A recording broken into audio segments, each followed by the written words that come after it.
what's up? Check out this blunt and honest review from the Jock and Nerd Podcast. That's us. My name is Imran. My name's Anthony. He's the jock. He's the nerd. And he's the rug boy. What's up, guys? Jock and Nerd. All right, fellas. Let's get into this week's movie review. Oh, boy. Here it is. We're here. Michael. Here's your spoilers. Strap yourselves in, you fucks. Spoiler time. Yes, the highly anticipated Michael Jackson biopic, directed by Anton Fuqua and written by John Logan. This movie is produced by Graham King, who also produced Bohemian Rhapsody. It is also produced by John Branca, who is Michael Jackson's lawyer and is in the movie, the character of John Branca, and John McClane, and essentially the Jackson estate, minus a couple of people. But the majority of the Jackson estate produced this. On Rotten Tomatoes, here's where things get fun. We got a lot of fun numbers to prove things. Critics give it a 39% on the tomato meter. The audience is at 97%. Oh, shit. This is one of those dramatically huge divides between critics and audience, at least on the Rotten Tomatoes. Metacritic has it at 39.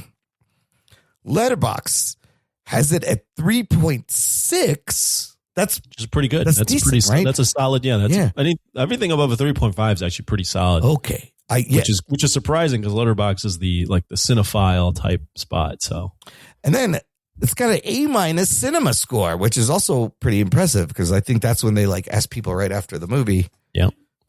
This movie's budget is estimated to be about $200 million. It was less. There was reshoots. We'll get into all that. There's a lot of baggage. So were fans going to care about the baggage? We are expecting a big opening weekend, and it does not disappoint.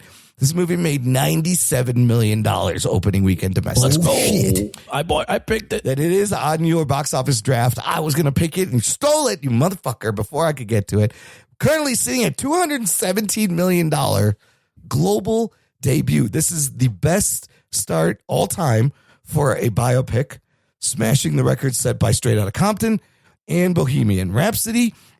It's the biggest opening of the year for a live action film, second only to Mario Brothers movie.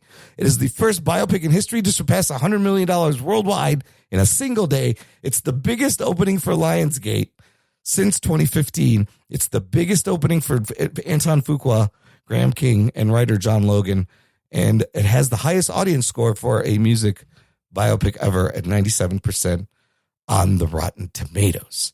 So those are some impressive numbers and a really good fucking opening for this movie. The movie stars Jafar Jackson, who is Jermaine Jackson's son. So Michael's nephew, playing the older Mike, and Giuliano Cruvaldi playing younger Michael Jackson. These are the film debuts for both of these dudes. Just first time, throw them in. Playing Michael Jackson. You also have Nia Long, Keelan Darrell Jonas, Laura Harrier is in this, Miles Teller, Coleman Domingo, Jessica Sula, a fun Mike Myers cameo. Did you guys catch Mike Myers? I didn't. When is Mike Myers? He was great. Yeah, he's we'll get to that. He's the CBS president, CBS Records, who threatens MTV. Oh, that was Mike Myers? Yes, it was one of those things where it took me a second. It took me a few minutes. And then I was like, wait a minute. Is that Mike fucking Myers? That's hilarious. I knew right away. He's done a lot of these crazy roles recently in for Tarantino movies, or he'll just slip in and you're like, is that fucking Mike Myers? And it is. The movie's PG-13, runtime 2 hours, 1 minute. Anthony, what happens in Mike Hell? Mike Hell covers Michael Jackson's life from 1968? Sometime in the 60s, yes, when he's with the Jackson 5 and just starting out, up until 1988, I believe. Correct. When the Bad album comes out. Yeah, I think it's like 66 to 80. It is about the journey of his life through that time when he's dealing with a very oppressing father that is very strict on him, and he wants to find himself, but also find his own music career, his own path, without the burden of his dad telling him what to do. Yeah, essentially, it's just Mike versus Joe. When you get down to it, and lots of musical numbers and lots of fun fucking music numbers. Now, you should start, Imran, because let me set this up. Okay, yeah, set up the baggage. So we all like Michael Jackson, but Imran is very vocal about his love for 80s music, Prince, but also Mr. Michael Jackson. Yeah, because we both have vitiligo. He's very personal. And, yeah, Imran has vitiligo. That's a big deal for him. Imran's always wondered if he, had 5 other brothers. If he could have been in the Jackson 5, they would have called it the Imran 5. The Imraxon 5. Yeah, the Imraxon 5. Vitiligo 4 or whatever, Anyways, Imran has been hyping this movie up similar to a Camille Nunjani picture or a Pakistani, documentary where this movie could do no wrong. And Imran's loved this. He wanted to pick it for a box office movie draft. Leading up to this movie, I was telling him, hey, there's a lot of baggage with this movie. You didn't want to hear it. I know about the baggage. You didn't want to hear it. Shut up. He didn't want to hear it at all. He was, this is going to be good. And then the reviews came out, and I messaged Imran. I sent him the reviews, just to make him. Yeah, it was like just to get under his skin. Honestly, it was like 30%. And then also Jose Ibarra commented and commented about the reviews and them being bad. Yeah. So a lot of baggage coming in this movie. That had me nervous. Imran, we know you like everything, but did you like Michael? You know what? At the end of the day, when the movie ended, I was entertained. I had a good time. It gave me all the feels, the nostalgia, the shining parts of this movie are Jafar Jackson fucking channeling his uncle to the point where you almost forget that's not fucking Michael Jackson up there. And it's mesmerizing to watch. The fact that this kid trained for 2 years and bled and never acted or sang, but had this connection, his voice, his mannerisms, the way he carries himself, the dance moves. I was lost in it. The movie overall it's just fine. It's a tribute. It's a celebration. It is, like I said, the plot is Michael versus Joe. It's very thin. They leave so many things out. They fly through so many things, but hey, it's 2 hours. What are you going to do? And there is, and we'll get into the baggage, there is kind of a Frankenstein third act, but I felt the fact that it ended like a concert film essentially worked for me because he was so good. I wanted to see him do more Michael Jackson songs. Even the little kid, when the little kid sang, I got fucking chills. I got goose pimples. I was like, God damn, he sounds great. So everybody looks the part. There's a lot of inaccuracies, but there's a lot of details and fun things they did, but there's fucking a lot of inaccuracies. And I think I read a biography. I've watched the miniseries. I've read so many things about Michael my whole life, trying to figure, this is a movie about a very complex man who is born with a gift. We will never have another Michael Jackson again. So it was a little bit disappointing how they watered down the fucking story, because I don't know how much you actually learn about him in the movie. But as for every musical scene, the performances, his work ethic, him coming up with the songs, I thought all that was great. So I thought it was good. It's good. It could be better. It's not great. The performances are great. The movie is good. Rug Boy, I know you're a school fan of the 80s, grew up in the 80s, maybe the 70s. I don't know when you fucking grew up.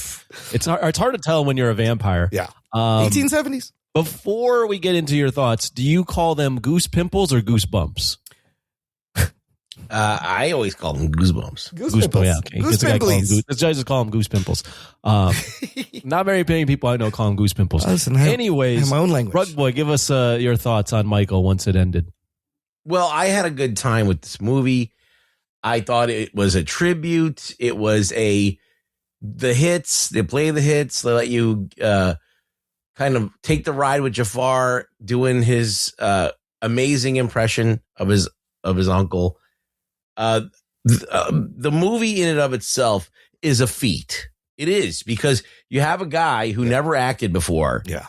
That has to now sing, dance, imitate somebody. Not just somebody. And like one of the most famous people in the world. Yeah. And do it all better than you would like at any other impersonator. Yeah. You know? Yeah. And you have to recreate these iconic things that let me back up a little bit, because I grew up in the 80s. And whether or not I like Michael Jackson, or I thought Michael Jackson was cool, which I did tangentially, but like not really. I wasn't like all up into Michael Jackson, but I can't deny that Michael Jackson is in my DNA. You could not my escape bones. it. Yeah, you couldn't escape it. It was it's like the part of it's like growing up with G.I. Joe, or growing up with like, certain video games like Mario. Like it's part of your life, whether you like it or not. Yep. Like Michael Jackson's just part of your life. So you can't divorce yourself from that. You can't be like, well, because Michael Jackson is a fucking weird dude and I don't understand what he did, if he did something, if he didn't do something, or if he's just so fucked up, I can't understand him. He's so detached from reality. Like, out of all of his brothers, he's the weirdest one, and they all went through the same shit. Yeah. Why is he that weird? I never understood Michael Jackson. Now, this movie could have gotten into that. It could have tried to demystify that. I could sit here and tell you right now, he's the youngest one. He probably was too young for all that fame. He got beat by his dad. On top of that, he had bad acne, and then he had vitiligo on top of that.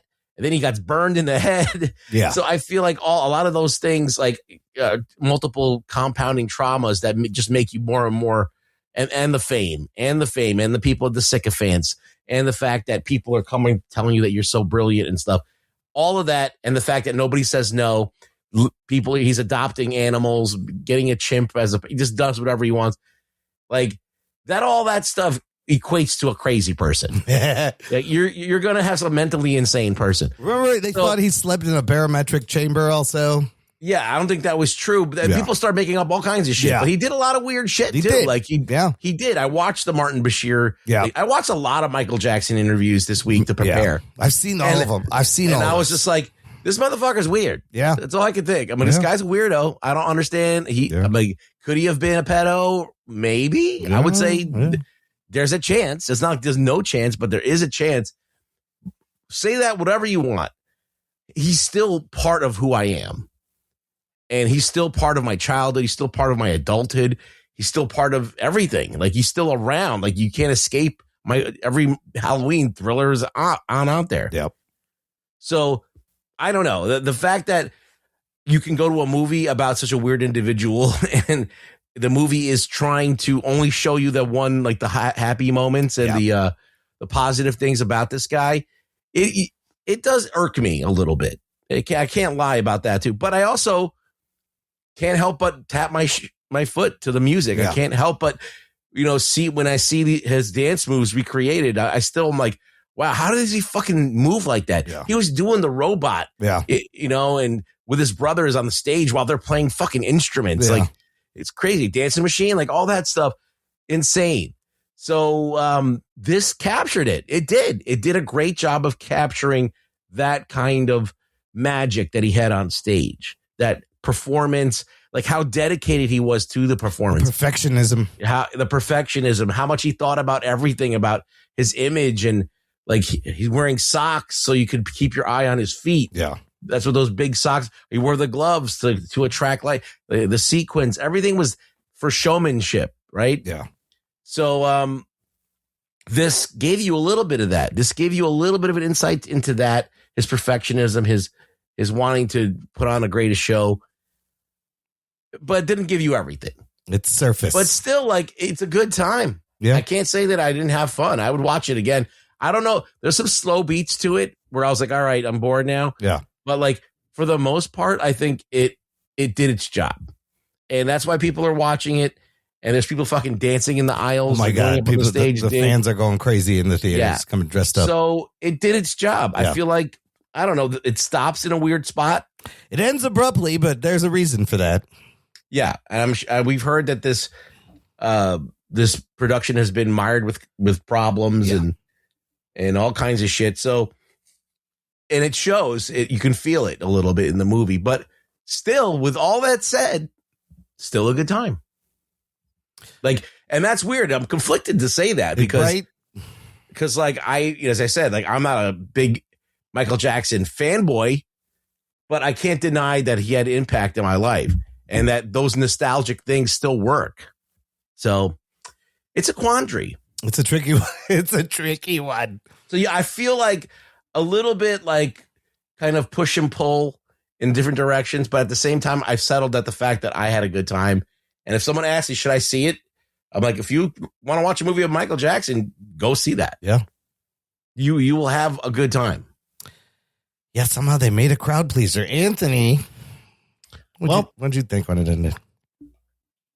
You know what? I grew up. I remember listening to Michael Jackson growing up. I was a big a fan. I wouldn't say I was a super fan, but I was a pretty big fan growing up, having not lived in the 80s.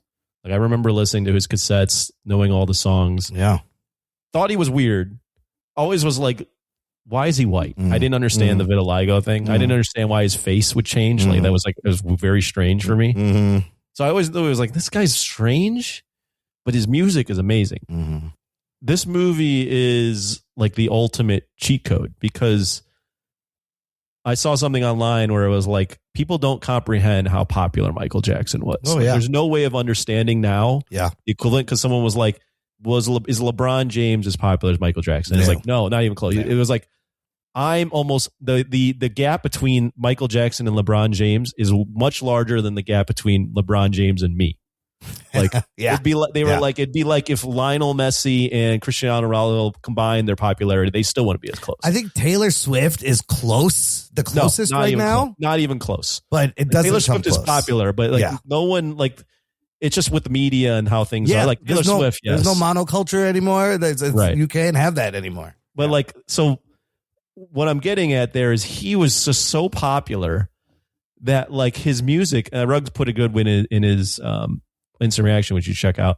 Like it was ubiquitous. It was everywhere. Yeah. Like he was, so like when you do that and you have those songs in a movie and then you have this kid who's his nephew. So there's always this, like, there's this already this connection where you're like, I'm seeing his nephew. Yeah. Like, this is great. It's his nephew. It's a genius. His blood, man. It's his DNA. And the fact that his nephew like inhabits the role, like can dance, the silhouette, the body type, the prosthetics, the voice. I don't know if that's him singing. I don't know. I don't think it's him singing, but everything else is him. But it's so close where you're just like, oh my God, I'm watching Michael. I'm watching a concert on screen right now. Yep. So like that right away bypasses any sort of faults because you're just like, this music was so great. And that guy it's so tantalizing watching him perform that you're just seeing it again on a big screen. So in a lot of ways, the movie's a cheat code. Yeah. Now, if you don't like Michael Jackson, obviously that's not going to hit. Yeah. But even then, like some of the songs are just to this day are all that popular. Yeah. Now, is the story thatself all that deep? No. It's pretty generic. It's pretty like one note. He's got a bad dad because of his bad dad. Anything in his life that turned negative, anything weird, it's because he's got a bad dad. Yeah. It doesn't really explore anything in depth. His brothers like don't exist, and his sister Janet, who's probably the second most popular Jackson, doesn't exist at all in the movie. That's which crazy. Is really odd. That's crazy. But overall, I mean, I was very entertained throughout the movie. Now, there were times during the movie where I was like, okay, when it wasn't performances, I was going, okay, what's the point of this movie? Like, what are they trying to get across? So, and it does end really abruptly where I was like, oh, that ending was just okay. Yeah. But I think what happened here is there's a lot of people that really like Michael Jackson, love those songs. Yep. Separate the man from the performer and just had a really good time with the movie. Yep. And as far as the critics, I think clearly there's a lot of critics that just have an agenda against the movie. They were never going to like the movie. Yeah. And you know what? That's perfectly fine too, because unfortunately he's got a very controversial. Yeah. It's a complex person. Yeah. Complex is one way to put it. Weird, strange, maybe inappropriate at the very least. So there's some things about his character where it's like, anything that comes out about him, I'm going to hate. So I can understand why critics didn't like it. And I don't imagine a lot of these critics had an agenda against the movie, and they were going to hate it no matter what. That's what it seems like, because it is not a 33% movie. It's competently made. It's well shot. I mean, it's competently made in the sense that like they recreate the performances, but it's not. There's not a lot of depth. I think here. that this is all virtue signaling, because they don't want this. They don't want to like have anything to do with. See, Michael Jackson has never to this day been convicted of anything. Yep. Right. Yep. But where there's smoke, there's probably fire. Yeah. So they don't want to touch that with a 10-foot pole. Yeah, no one wants to have their name online saying I liked a guy that slept with kids. Well, right, in case it comes back to bite him in the ass later. So they're like, they're just virtue signaling at this point. And taking just the safe route and saying they're not admitting that. Okay, like we know that I've known this guy's been weird. I've known since I was a kid that this guy's a weirdo. Yeah, like who talks like that? Yeah, you know, like. But I gave him the benefit of the doubt, you know, because I was like, I don't know, there wasn't a lot of stories at the time when I was a kid. Yeah. Stuff didn't start coming out until like the late 90s, right? Yeah, to like 90. It started in 93. So, so at that time, he'd already done the damage to my psyche. I was already a kid growing up with, innocent, mysterious Michael Jackson. Yeah. You know, so I didn't have that until I was older. And it's hard to like erase that from your like, oh, all of a sudden I just hate that. Something that I loved when I was a kid. I just now hate it, you know? Right. So, it's just weird. So I think that these reviews are just people trying to find superiority. And I mean, am I a bad person because I'm not automatically rejecting this? I ask myself that sometimes. You know what's funny about what you mentioned real quick is his voice. So I looked up. Apparently, his vocalist told him he needed to talk like that to maintain his high-pitched singing voice. Oh. So if you listen to the song 2000 Watts by Michael Jackson, not a very popular song. Yeah. Throw that on one time. Yeah. You can actually hear him sing with a deep voice. Eddie Murphy had a joke about that, a running joke. Be like, I bet Michael don't really talk like that. No, listen to 2000 Watts when you're done. Yeah. He sings in a voice that you wouldn't think it was Michael Jackson. When did he make, what is 2000 Watts on? What album is that? That album. Because I do not even know this song.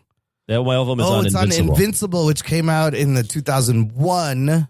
But apparently he was talking like that because he needed to preserve the range of his voice. I don't know what you're talking about. Yeah. I'm Michael. But I bet his voice was completely different when he was a kid. Yeah. The voice that he had when he was a kid is superior to the voice that he had. It is, man. If you listen to the Jackson 5 songs, by the way, by the time he was 13, he had recorded hundreds of songs. And you hear this fucking 9-year-old with this soul and this meaning in his voice. You're like, how the fuck is he able to sing like that at 9 years old? It is like a old lived in soulful voice. And he was amazing then. So I remember there was like a Jackson 5 cartoon that they made in the 70s and the shit was everywhere.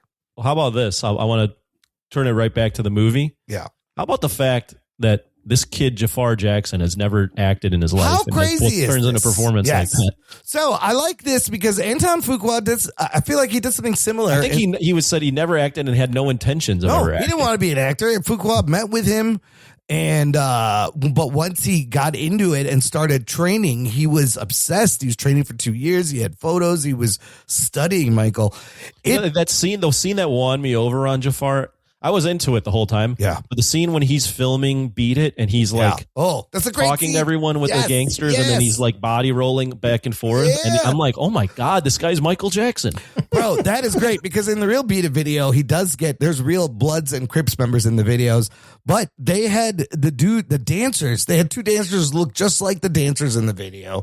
And I love that whole setup where he sees the story about gang violence. And he's like, music can put us together. And they're teaching him how to pop and lock. And then he's like, you could tell the story like is very simplistic because it's like, oh, Michael sees gangsters. He wants to heal the world. And he just invites them and they all hang out. Well, I mean, there's a lot of that in the video, right? He goes to the hospital and hangs out with kids. He gave all the money to the burn dude. I understand the criticisms of the depth of the movie because it's written it's written as if it is written like a Peter Pan story. And there's that constant, he's looking at Peter Pan. He always wanted to be Peter Pan, but this is like what all biopics end up being, is like a positive kind of sanitized version, because it's always made by the estate of the performers, and they don't want anything. Of course, they want it to look positive and they don't want any bad shit. They're just going to show you the good shit. I don't know. Springsteen wasn't like this. Springsteen was just about like one. So, and the interesting thing about Springsteen and the Bob Dylan one is that they condensed the timeline, and they're like, because this movie covers like 22 years. And then Bob Dylan was like, we're just going to do a year. I don't know which is better, because the Dylan movie was kind of boring. You don't learn anything about him.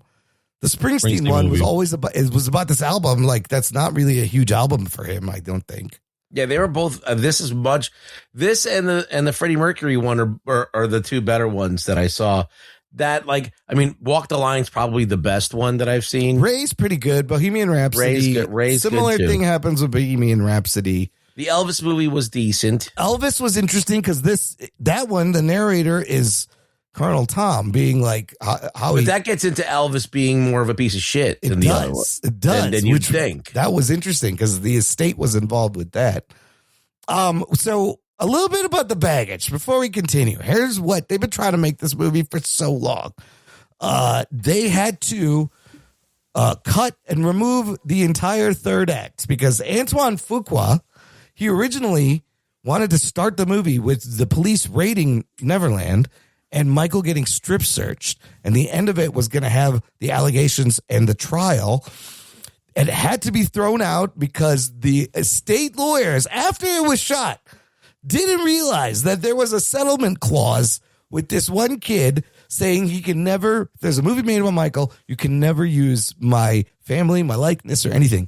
And apparently, even if you change his name, if you change his name, I have his name here. I'm not going to say it, but it's everywhere. But apparently he was a big part of the thing.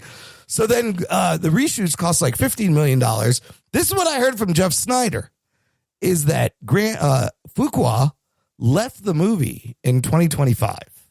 This is what he said on the hot mic.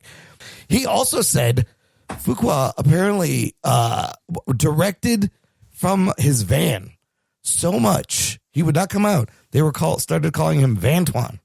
So is what he said. What was the why? Because he didn't want to. I think he was upset that he couldn't make like the darker version of the movie he initially wanted to.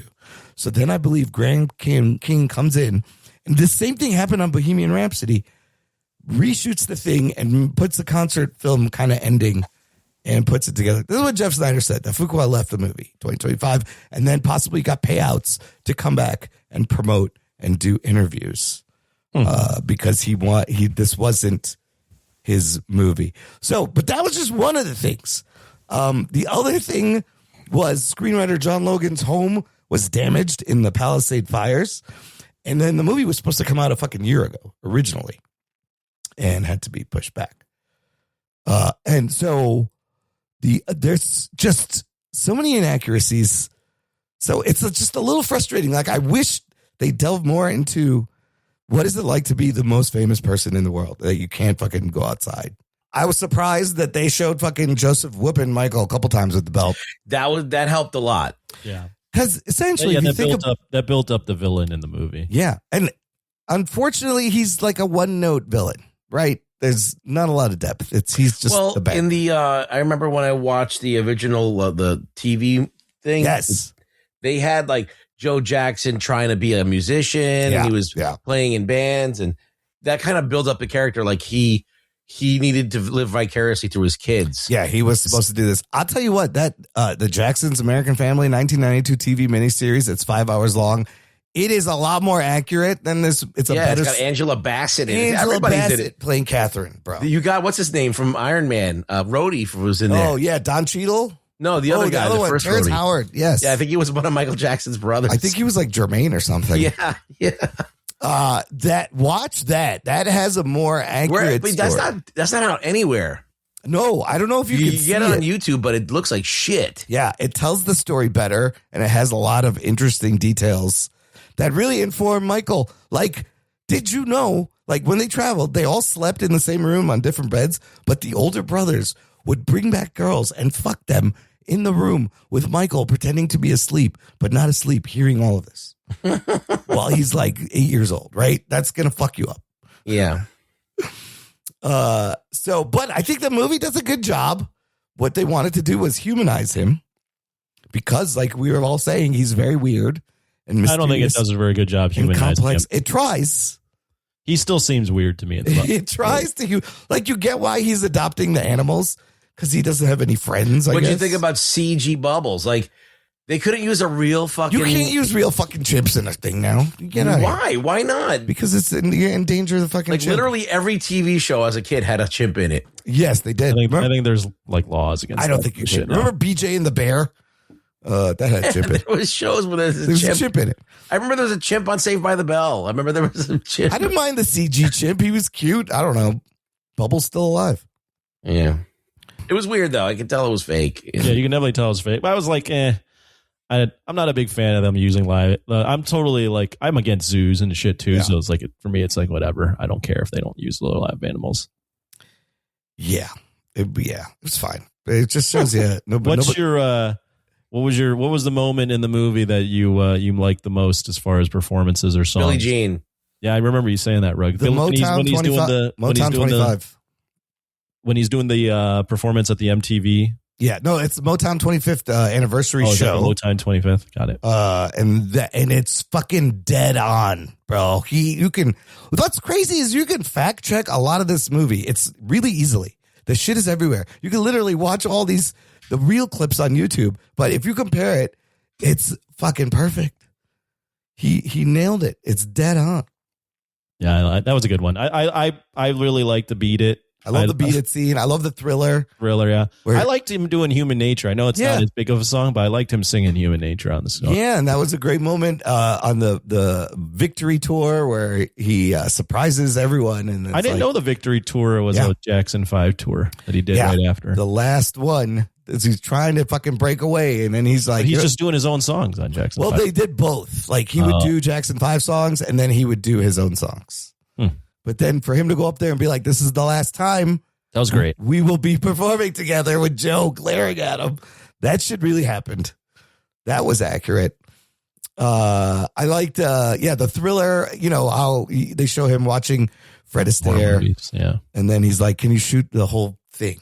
But man, the costumes, the little movements, the little mouth jiggle, the way he moved was fucking 100%. It was so dead on. It was wild that they were able to reproduce this. Yeah, as he gets like more work done, he looks to me more and more like Michael. You got Joe calling him Big Nose. They had to CG his nose. Yeah. Is that CG? Yeah, to make his nose smaller because there's no way you can make his. Yeah. Yeah. But that's when he mentions the vitiligo is when he's getting it. I was so happy. I was like, yeah. He said the words and they show the little spots on his hand. I didn't think they would bring that up, but a mention, I'll take it. What did you go? You went, ah! I went, ah! I stood up in the theater and just went, I have that too. And then I sat down. Did you pull up your chest? Did you pull up and your then shirt on security came start and they were flashing like, people? Sir, you can't see my nipples. Sir, put your shirt down. You're too bright. People can't see the movie. You're going to say nipples. Sir, you don't have any nipples. Please put your shirt back on. Oh my God. Well, you can't see them. The burn scene, the commercial, I thought they did really well. They spent a lot of time on it. First of all, this is all fucking Joe and Don King's fault, forcing him into doing the Pepsi commercial. But you see how painful it must have been, how he gets hooked on painkillers. But I get like it. I understand them putting it in, but it's all very like simplistic. It's like every bad thing that ever happened to him, it's because of his father. Yeah, and it's like, okay, I mean, is that possible? Sure. Is there probably a lot more depth there? Absolutely. Absolutely. And they just don't explore that. No. Why is he hanging out with Macaulay Culkin? They don't got time. They never got to that. No. I mean, on their part, it's clever to stop at 88 before the allegations, timeline wise. Is it clever the way they ended the movie? Or not just clever. Like, it's not clever the way they ended, but I didn't mind the concert film ending. I was like, oh, show me more. Show me another fucking song. Well, that's a good way to sidestep dealing with allegations. Up until that point, he was just a weird dude with a high voice. Yeah. Like he wasn't like hanging out with Macaulay Culkin. I think when he started hanging out with Macaulay Culkin and he got Neverland and had kids over there all the time. That's when that started. That's when people started asking, what the hell's up with this guy? Macaulay was in the black or white video, so like it was a little before that in 1990. But they ended with what? Human Nature and Bad. And Bad. It's like 2 straight songs, and then it's just like, it's over. So that Bad is from 1988 Wembley Stadium concert. You can literally watch the whole concert on YouTube, like the whole 2-hour concert. It's fantastic. But yeah, abrupt ending. But I do love that his like nose just evolves throughout the movie. Yeah. It grosses me out thinking about the plastic surgery, but I did enjoy that he like throughout the movie looks more and more like Michael. By the end, I was like, this kid, it is Michael. I think Jackson. he wanted to look like Peter Pan. I don't understand. So LaToya is the one who talked him into getting a nose job in the first place. Yeah, I think LaToya got a nose job first. Oh, you should see the way her nose looks awful by the end. Yeah, just like his. So I feel like he got it from her. There was an accident early on where he kind of busted his nose. So the rhinoplasty kind of came in waves throughout his life. But it was, I mean. Didn't he got like a chin implant or something? Didn't he get a bunch in of that Bashir interview, he goes, I've only had 2 plastic surgeries on my nose. And Martin Bashir is like, Michael, come on. You're telling me you only had 2 surgeries. Come on. But that's what he said. I don't know. Yeah. Do you think you can enjoy this movie if you didn't like Michael, if you didn't grow up with Michael Jackson or hear his music? That is a really good question. I think you get do the songs transcend enough? Is the movie good enough where if it's like, if we don't have this cheat code of just throwing in Michael songs, is this actually a good movie?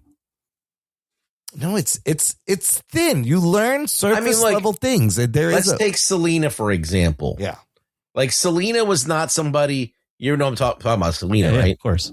So I was never into Selena music because I'm not Spanish. I don't listen to that type of music. Right. It's not like what I go to. I wasn't probably not even on the stations that I listened, but the movie was good enough. It wasn't like a great movie, but it was good enough that I thought it was interesting. And then after the movie was over, I was interested in her music. Right. So I think that this does similar things. It doesn't have the tragedy though at the end with Selena. Right. Yeah. I mean, there is a tragedy coming, but they didn't get there. I mean, he eventually dies. Oh, how about at the end when it says his story continues, and I half expected it to go in Avengers Doomsday. Would have been so funny. But yeah, here's the thing. This movie it's killing at the box office. They're making a second one. Oh yeah, for sure. With this opening weekend, you're going to make a second one. Michael Jackson is important to a lot of people. Yeah. Right. He's the first guy to break the color barrier on MTV. Which is a great scene that we see in this movie where that happens. Yeah. And it's true. That is all true. He made these movies, like these music video, like the mini movies.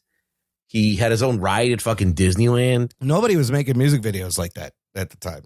He was just innovating and doing stage, like he was taking all the stuff from Bob Fosse and these old Hollywood musicals and the dance moves and all that stuff. Like if you ever watched, the West Side Story, a lot of that stuff is in Michael Jackson. Like he must have loved those movies. Oh yeah, you see a lot of Fred Astaire in his moves too, and right. old timey dancers, and just nobody had mixed all those dance styles together and then incorporate a little bit of breakdancing and popping and locking and shit. So he was more than just. See, I think that there's people like let's take Taylor Swift for example. Like if you do a comparison, she's less weird. She's less weird, but the talent is 1% of what Michael has. But her music is very blasé. There's nothing really innovative about it. Not even her stage show that she spends so much money to do. Yeah, it's just glitzy. It's just glitzy. But I don't think there's just as much precision and showmanship as Michael is able to do. Like people copy Michael Jackson's moves to this day. Like, I mean, Justin Timberlake was doing Michael Jackson moves, and fucking Usher and everybody does Michael Jackson moves. Chris Brown even.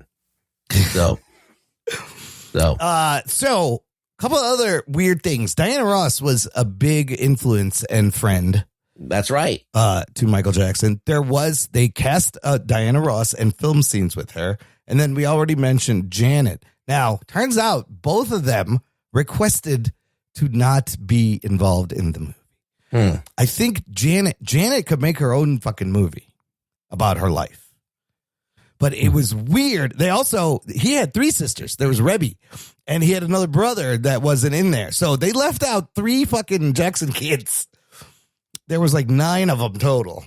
Wow. But LaToya is there. So what do they all do, the Jacksons? They're doing stuff. I don't know. Well, you're the expert. I don't know what who cares what the others are doing. Again, What's Tito doing? This movie didn't care. Like you could have given me one conversation with his brothers to like kind of establish some kind of relationship, but they wouldn't play Twister with him, and he played Twister with the chimp. So none of the other characters get any kind of development at all. But the movie's called Michael. What are you gonna do? He adopted Bubbles later. Not where they show it in 1981. It was after Thriller in the mid 80s. So they moved that up a little.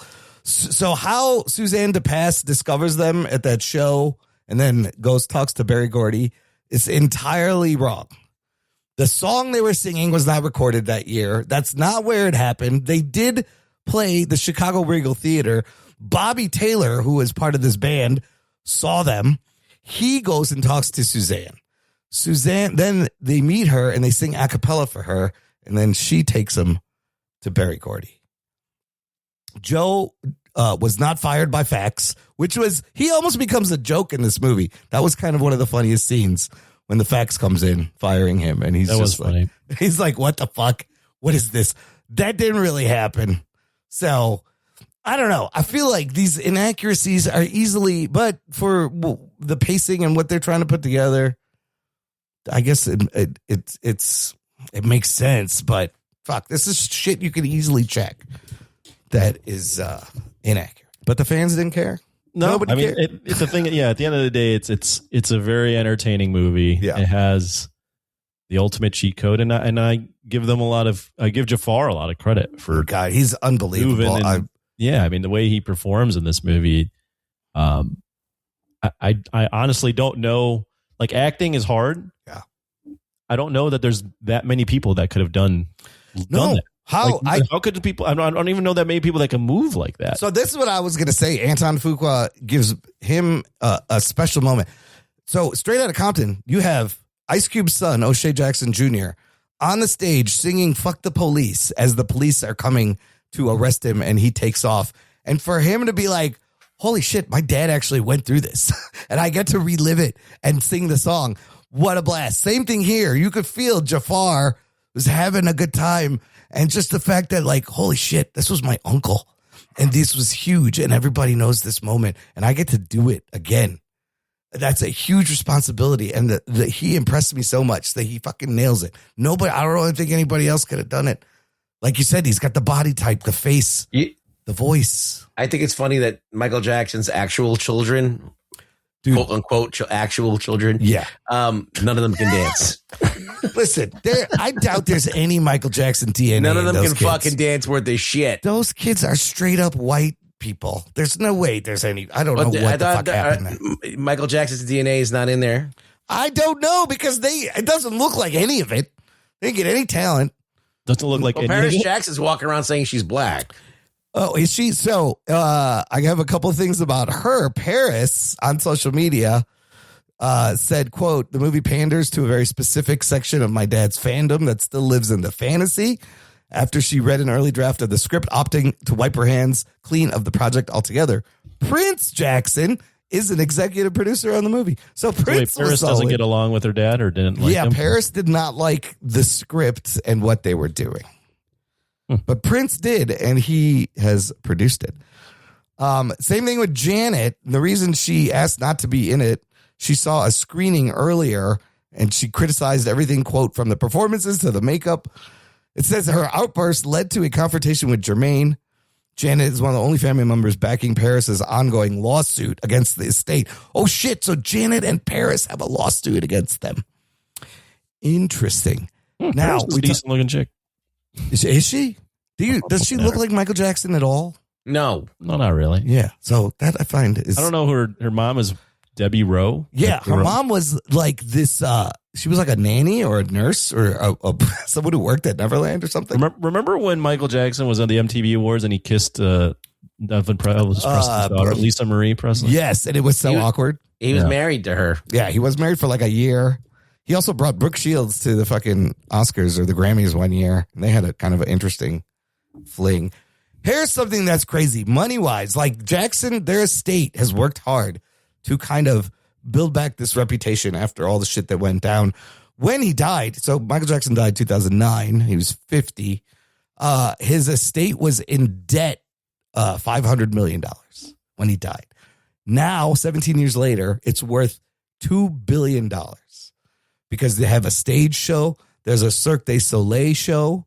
And the music is, the movie made me want to listen to, and I did. I played Michael Jackson songs on the way home from the movie. So the streams are going to go up.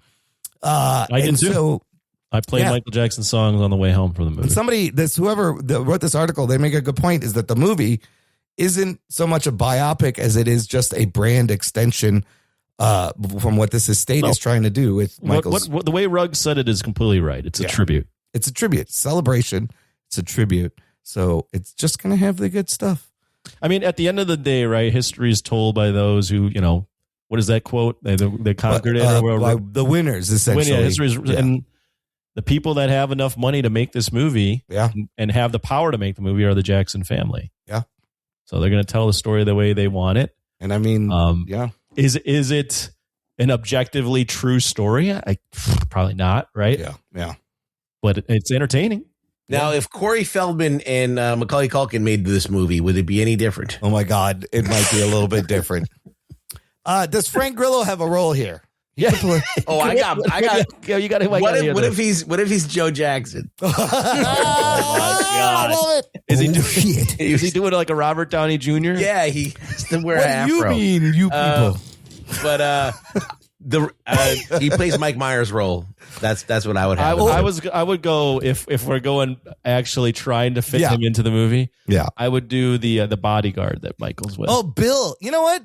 That Bill looked just like Bill, and I thought that was Macklemore. Who was that? It looked like Macklemore. I thought that was an interesting thing to show because I did not know a lot about this relationship with Bill, who it was his longtime bodyguard, and they obviously spent a lot of time talked. So I would do Bill or maybe Miles Teller, the fucking lawyer character. Yeah. John. Any white guy in this he could do. Well, any white guy, yes. Any of the white guys in this movie. Like, he could have been the Mike Myers character. But I wanted him to be his dad. But Joe Jackson would be hilarious. Frank Grillo as Joe Jackson. Man, Nia Long even looked just like Catherine. She didn't have a lot to do either. She didn't really do much. Joe was she ate a lot of ice cream. He was a womanizer too, and she knew. Like, he was sleeping around and she was aware, and she just went with it. It's just because some of it irritates me how much they leave out. There are so many interesting things that you could do in this movie. What's your opinion of Michael Jackson, Imran? Like, what do you think? I mean, like, we've talked about a lot of the shit. We've seen the movie. It celebrates his ass. Yeah. Like, it does give you the greatest hits and make him look like a real hero. Yeah. He was like this tortured guy. But where do you stand on him? Like, where at the end of the day? I mean, I think ultimately he's probably still misunderstood, and there was a lot of pain that he was hiding. Is it possible that because, the whole, everybody always does the old, he didn't have a childhood, right? And he kind of did it. And on one hand, Joe's abuse made him this perfectionist, the whoopings, unfortunately, instilled this sense of thing, right? But because if he didn't have a childhood, is it possible that he was just more comfortable around children? I also understand Marilyn Monroe had a similar thing. She was so famous, she couldn't talk to people, but she felt comfortable around children and would often talk to children. And for the shit that we don't even know that he went through, maybe he just felt like the kids understand him better than adults. They talk about he didn't have any friends, but I've heard stories in the 70s, like the Studio 54 years, that Mike was getting down with some ladies and doing some shit too. I don't know. And we're not going to know because, like we said, there was no actual criminal or civil charges. There's no actual evidence of any abuse. These two kids have come back out the two dudes who had defended Michael Jackson for the last 25 years. The timing of this is a little suspicious, but I get it. You know, the movie's coming out, so it's a good time to bring this back into the forefront to make people aware. But it's also a good time to get a little more payout to shut the fuck up and go away because this movie's coming out. I don't know. I don't know.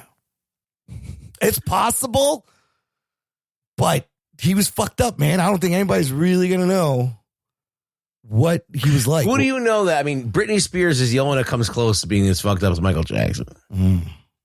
Like, she's a nut. Everybody knows it. Yeah. Well, I mean, a lot of of this recent era. Yeah. Because I was going to say all the kids from that era, from his era. Kanye?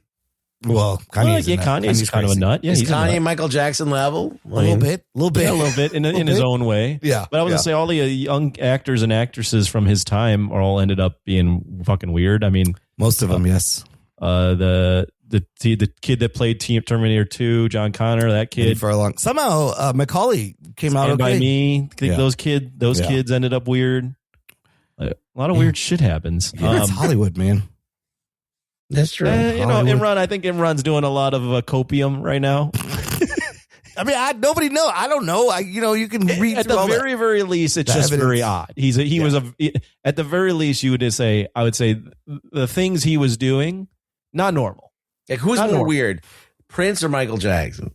I don't know enough about Prince. I think Michael's a little weirder, but is that level of musical genius and God-given gift? I mean, Prince would play basketball in heels. Yeah. I mean, that's just flexing. Awesome. That's just flexing. I don't know. Bro. I mean, hanging out with 10-year-olds or playing basketball in heels. I don't know. What's weirder? I think. I mean, there's a right answer to that, and we all know what that is. I'm hanging out with Prince. Yeah. I think I'm hanging out with Prince over a guy that's hanging out with giraffes. I'll take him to the hole. Yeah.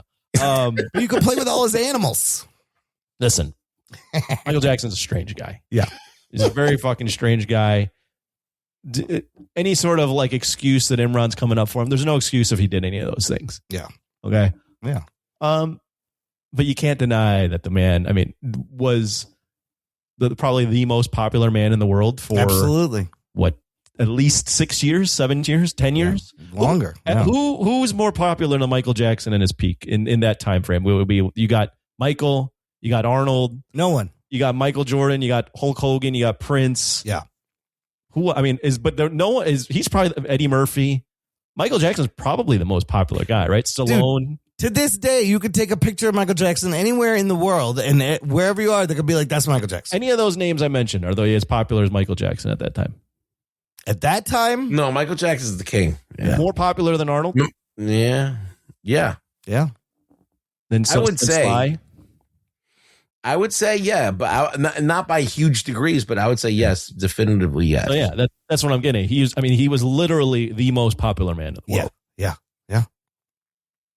And that's not like, even though I don't take credit away from people that get popular now, it's not like now where you can get popular doing nothing. Yeah. He was popular doing something. That's when the barrier to entry, you had to be great. Yes. Yeah. And he was a black guy doing it in that pocket. Yes. Right. Yeah. So he had that again. I will never get another Michael Jackson. Like we talked about it, but I miss living in a monoculture the way it was in the fucking 80s and 90s where everybody heard the song at the same time. Everybody watched the movies at the same time, watched the TV. You can't get another celebrity that status like Michael anymore these days, the way everything is. Yeah. Just like you had Motown, the way the records were produced and distributed, all of that is gone. Yeah. Which is kind of we're going to have all AI celebrities soon. Oh, how about that's why this movie, as long as you don't fuck up the performances, you're right. It's a cheat code.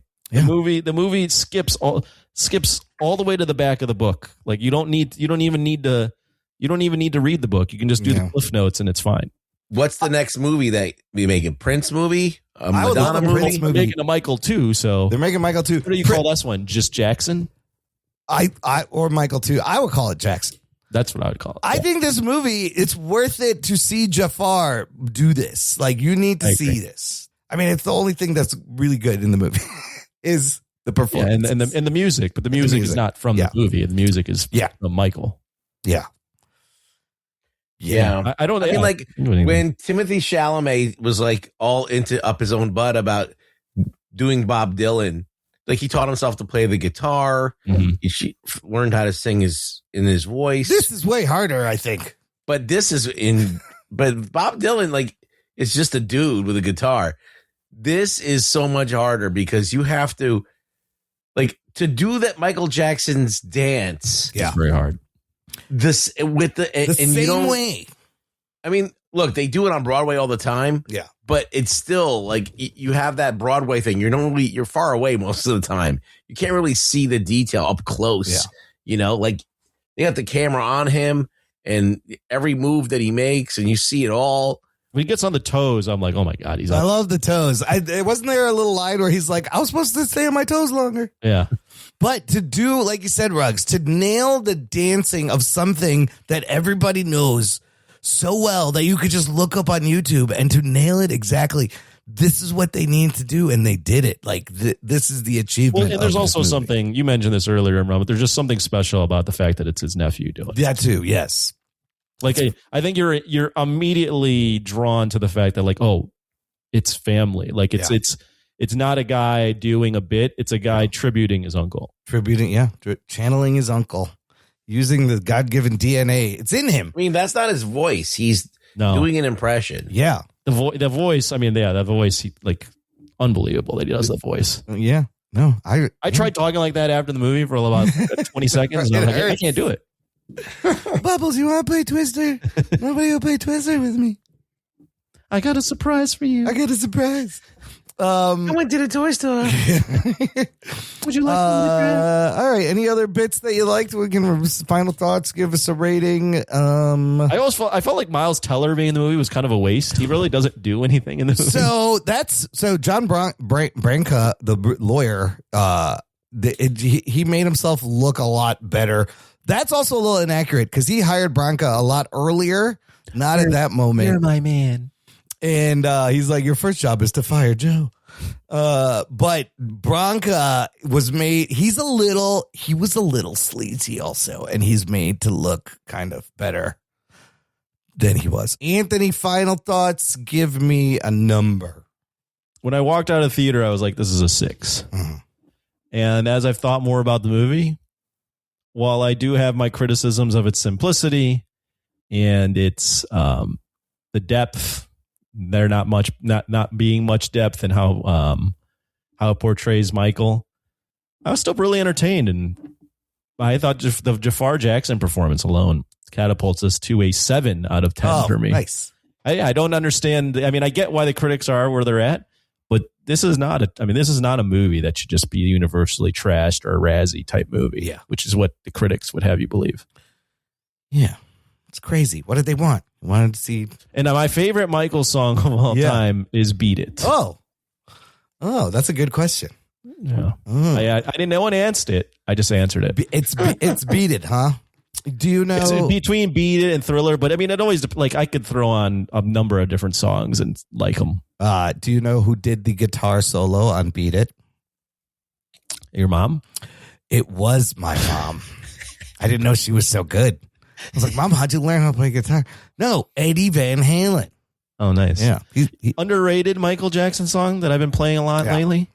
Scream with Janet Jackson. Oh, Scream is very good. And we're never going to get to see that in the movie because you don't want to be part of the fucking movie. Maybe she just shows up. Maybe they pay her enough where she just like magically appears in the second one. Or she makes her movie and you do like a cinematic universe, a Jackson crossover, and you have them in there. Then you do like all the weird like softcore movies LaToya did. Oh, God. LaToya was a mess. Oh, my God. She was a mess. Ruggs, what are you going to give this number? And what's your favorite Michael Jackson song? What do you give this movie? Well, I'm conflicted because like I do have this kind of weird thing about him being such a weirdo and not knowing for sure what he was up to. And so that makes me a little trepidatious to recommend this movie. But on its own, on the movie, it stands on its own. It really has enough entertainment value, decent performances, good directing, all of that stuff to keep you entertained, and Jafar killed it.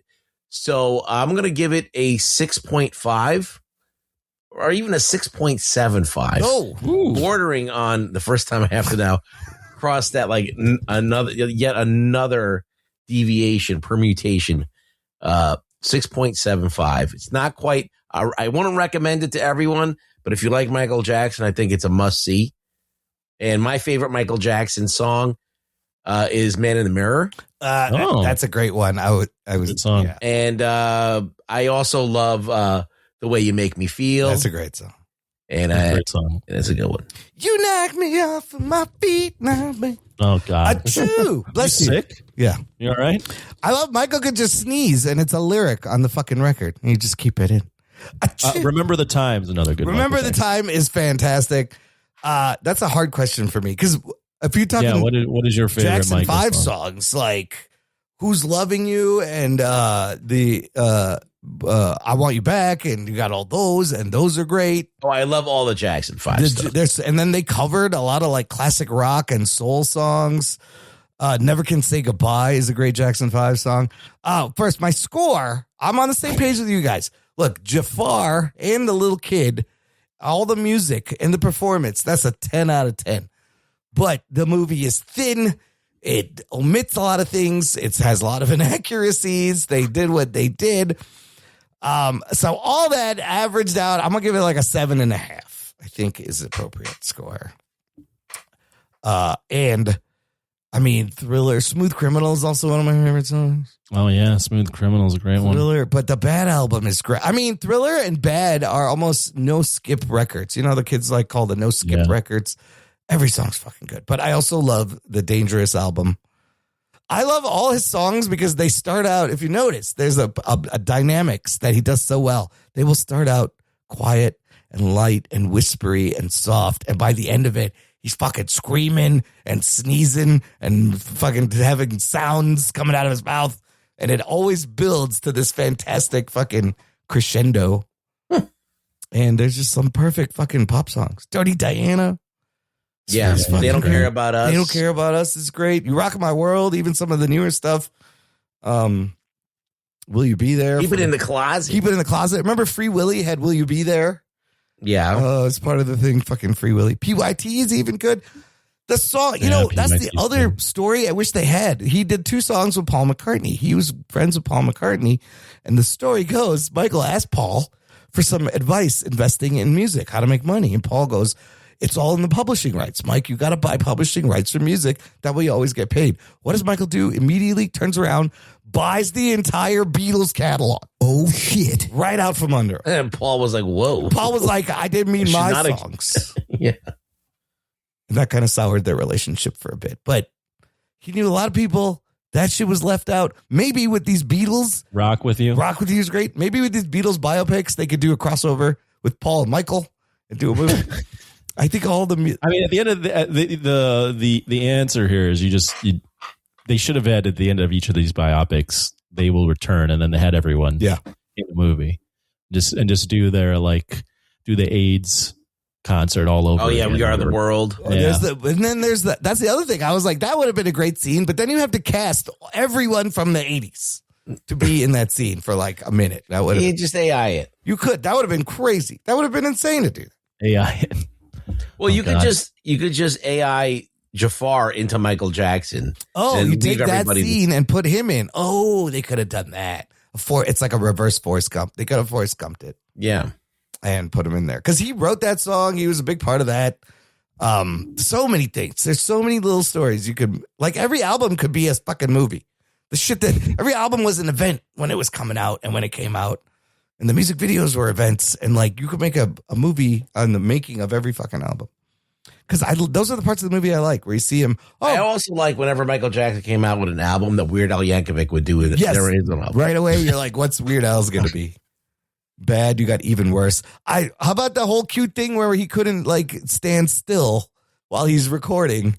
And that was cute. That was so cute. He's trying to he's wiggling, and then Barry Gordy's like, you can't move your feet, Michael. And he's trying to not move, but he can't help it. It's in him. I like when Barry Gordy gives Joe like the brush off. Yeah, he's showing him the board and shit.